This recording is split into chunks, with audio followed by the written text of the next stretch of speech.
Hi, Coach Davide Chinellato with Gazzetta from Italy. How do you prepare for a game like this with this magnitude? Game 6 out of finals. Similarly to the other games in the playoffs and throughout the season. Obviously know the situation and have kind of been here before already in the playoff with 3 elimination games. And so for us, it's more of the same.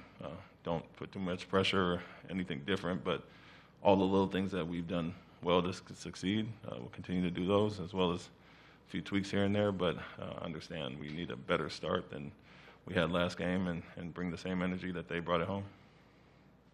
Jay, right here in this corner. You thought your team might have been fatigued down the stretch of Game 5. How does that inform the way you coach tonight? Do you need to steal your main guys some minutes somewhere in there? Yeah, you'd like to keep them fresh, obviously, for the fourth quarter. And, a big part of that was the success we had in the third with that group and played them a little bit longer, getting back into the game and taking the lead there. And then the bench production wasn't the same. And as we started out the fourth poorly, we got our guys back in a little quicker than we'd like to. So we don't expect lack of production like that again off the bench. So keep guys in their natural rotations and keep their minutes down to be fresh toward the end. And then with Rob, he played almost the entire third quarter of Game 5, played, I think it was 18 minutes in the second half.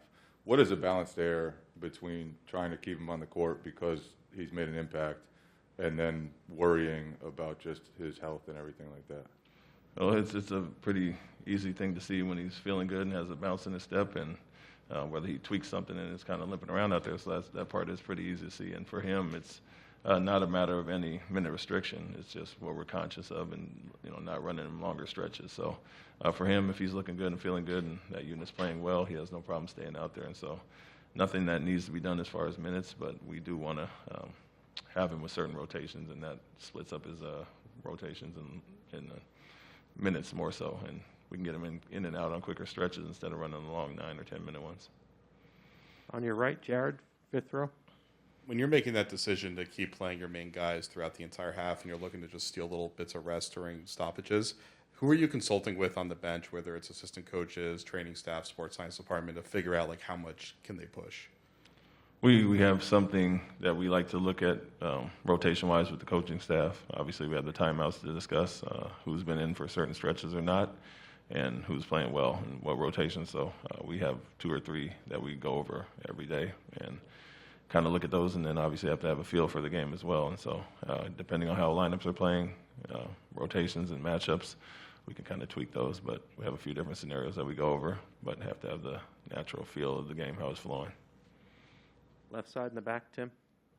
Ime, same starters tonight? Yes. And with Rob, he said after Game 5 that he's felt better with the extra rest as the series gone along. Have you noticed that? And has that been one positive, the way this is stretched out, that he's had a little more time to kind of get himself closer to being right? Yeah, I think so. With the days in between have definitely benefited him, as well as the rest coming off the Miami series. And so he's looked and felt fresh, other than a tweak here or there, where he landed poorly or something. And so for the most part, it's been different than the Miami series. And going back to Milwaukee, where we only had a day of rest in between.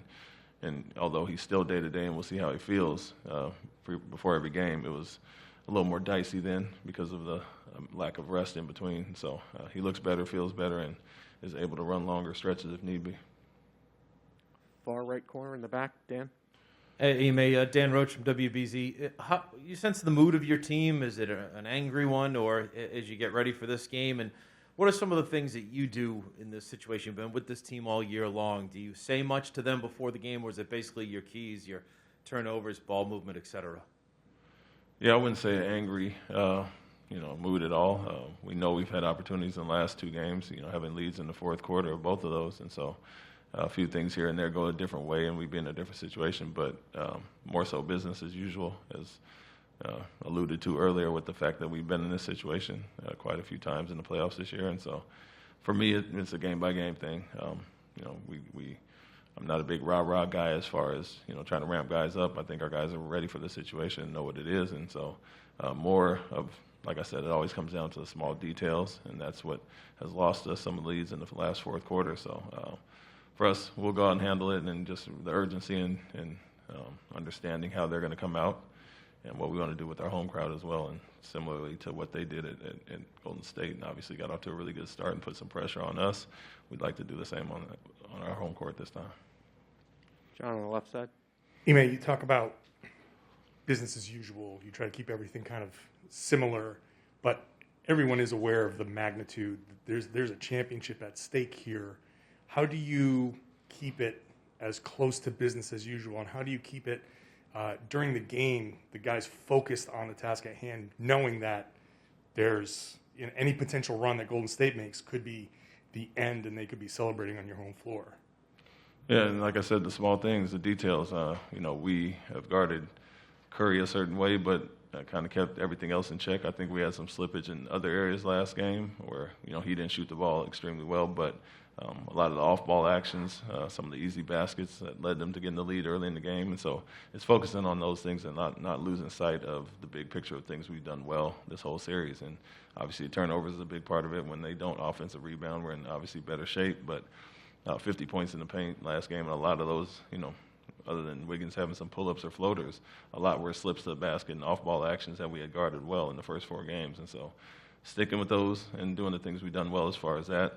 Obviously, offensively, that's been some of our struggle, so kind of focusing on that end and being solid on defense like we have, I think you have to approach it that way. And the fact that the championship's on the line, we're still in the same situation with Milwaukee and Miami where season was on the line as well. So that part doesn't change, and the focus on the details has to stay the same. Back left, Mark.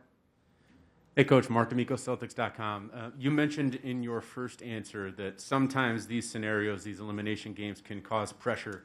What do you think it is about your players that has allowed them to avoid that pressure while they've been out on the court for the 3 elimination games that you mentioned? Diversity throughout the season and, not losing a lot of games in a row.